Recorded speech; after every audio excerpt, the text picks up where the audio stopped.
All right, so I'm here with Corie. Corie, how old are you? I'm 45. Are you originally from Las Vegas? No, Where are you from originally? Wisconsin. And what brings you out here to Vegas? I came here 7 years ago to die, to be honest.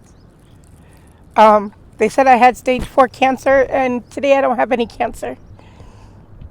That's good. So, I mean, by the grace of God, He healed me, but it just brings back bad memories. I came to Vegas to die and didn't end up dying, so I learned how to do roses out of the palm leaves, and this is how I take care of myself. My boyfriend's at work right now. He's down on Fremont making roses, trying to support ourselves. We don't ask nobody for nothing. We don't vandalize people's property. We don't go in houses. We don't do any of that. We just sit on the sidewalk. So you do this to survive. What is that going to be right there? This is the outer of a heart. Okay. You see? And then I'm going to put roses around it. Yeah, you know the same palm leaves they give out on Palm Sunday? Yeah. It's that leaf. Okay. It's that type of leaf. So you make these things and then you sell them. How much do you sell them for? Whatever somebody feels they're worth. We're not allowed to put prices on them. Okay. Because I don't have a business license, so they can't tax me on taxes, so I can't put a price on it. So it's kind of a donation. Yeah, it's whatever somebody feels it's worth. I tell them whatever you feel is worth to you, but fair to me. Sometimes on a big heart, because you do one side, and then you have another whole side that comes out to make a big heart. It takes it could take up to 45 minutes to an hour just to make one piece. And so just tell people, just be fair. Whatever they feel is fair. Do you sell them here, or do you go to Fremont? Oh, I make pieces and my boyfriend takes them down on Fremont. Okay. Or I'll take his pieces down on Fremont. One of us sits with our stuff at all times because otherwise Rapid Response will come and take your stuff. And throw your stuff. Yep. Who's that? Is that like the people that take care of the streets out here? Okay. Trash out of You're not allowed to be homeless in Vegas. Okay. It's against the law. You can go to jail.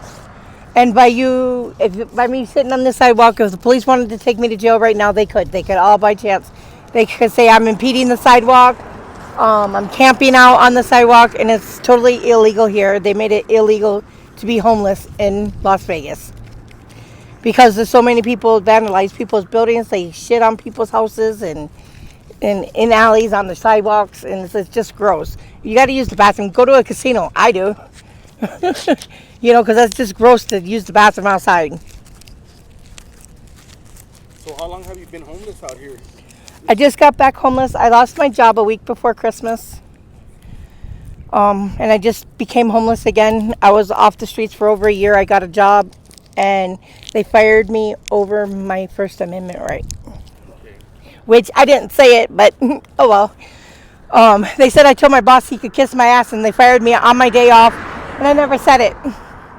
So by them firing me, they put me back out on the streets because I was renting from them too. It sucks. So what kind of work were you doing? Were you managing? I was doing housekeeping. Okay. I used to be a manager back home of McDonald's and Burger King. I used to do a lot of different things.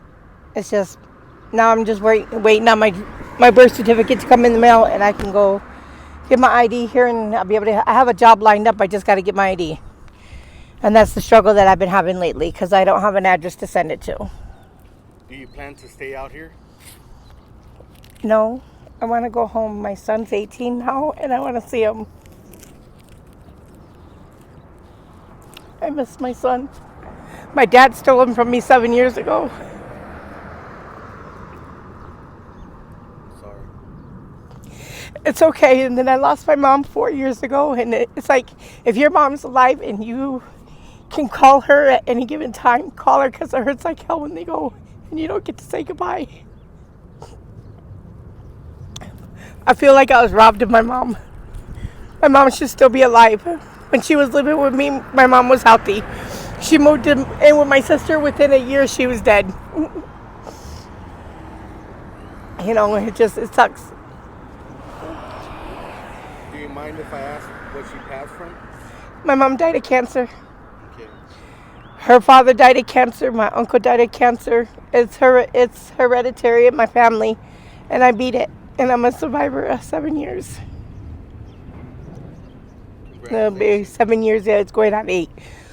Because it was 8 years ago that I moved here. And believe it or not, I just stopped taking all my medication and I just started praying. And God healed me, and I don't have no more cancer. That's good. So, do both you and your boyfriend sleep here? We don't sleep right here. Well, I was sleeping on 8th Street this morning, and I moved because of all the sand rails and stuff that are coming into town. I didn't want to be sitting right there, so I moved over here. I'm just sitting here until he comes back, and then I'm going to move around, go down that way somewhere. Do you guys have like a tent that you guys set up? No. We will put the blanket over our heads. Or we'll make it like this. Shade. So you have cats, right? I have one cat. You have one His name is Mr. Mooch. He's right here, laying all relaxed. Say hi. He's a full tuxedo. I found him 5 years ago. It'll be 5 years. Yeah, 5 years ago. I found him. He was just a baby. They took the mom and left the babies to die. And because he was homeless just like me, I couldn't see him dying out there. So I took him and I bottle fed him, and he eats before I do. Does it help having animals out here when you're homeless? Does it make your situation a little bit better? Mine is, he does a lot of, he supports me. He gives me loving when I need it. Where are you going? You gonna come out and say hi? You show everybody how big you are, mister. You were telling me that you used to live on Skid Row? I lived out there for a little bit. No, I didn't like it. I did not like Skid Row at all. It's dangerous. How bad is it out there compared to Las Vegas? This is a piece of cake compared to Skid Row. Is it? I mean, you have some weirdos that come through at night, and I hate being by myself. So that's why I'm like, I like being in an area that if I scream, somebody's gonna hear me. Yeah. Because when I was in the alley, somebody tried to rape me, and nobody heard me. And I was like, I don't do alleys, and I don't do abandoned buildings. Okay. I'd rather sleep on the sidewalk. I feel more safe because at least that way I know a police officer might ride by. He may not do nothing, but at least they're riding by. If I really am in trouble, I think they would stop. But it's hard to tell because some police officers, they harass you, and then you have other ones that don't. Sorry, I had to stretch my leg out. So it is dangerous out here. Yeah, pretty much. Pretty much danger. You have some dangers and you have other ones that aren't. I'm gonna be honest with you. I always keep a knife on me because you never know who or what. Somebody might say, "Oh, that's my stuff on your cart," and they might try to steal your stuff off your cart. I've had people steal from me. The police even stole from me. They took all my clothes.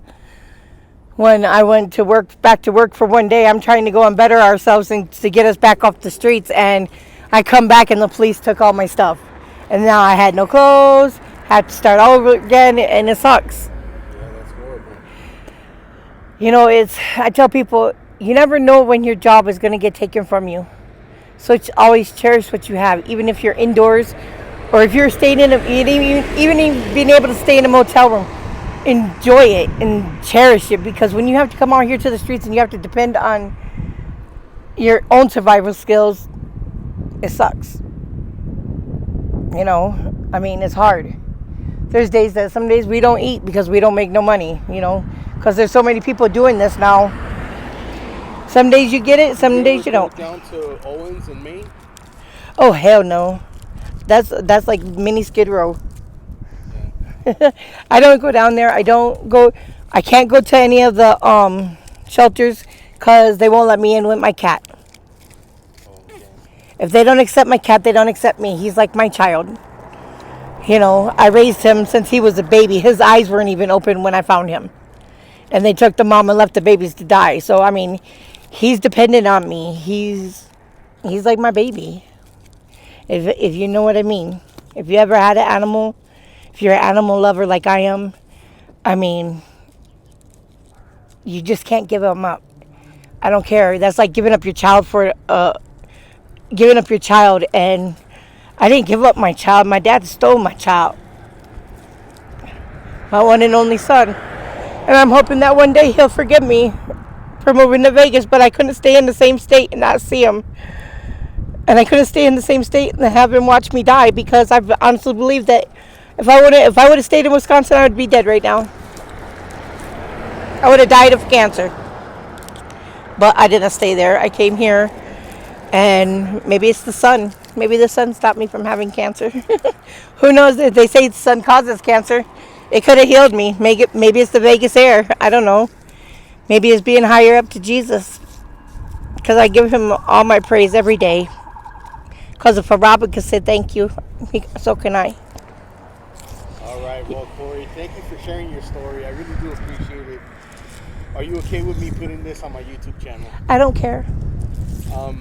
And just in case some of my subscribers want to reach out to you with some donations, do you have any social media where they can contact you? It's my Facebook is Corie Clay Parson. You'll see a picture of me and my son when he was younger. And then my mom is above me. Okay, can you spell it out? Corie. And then it's Clay, Clay. Last name is Parson, Parson. All right, thank you. Thank you.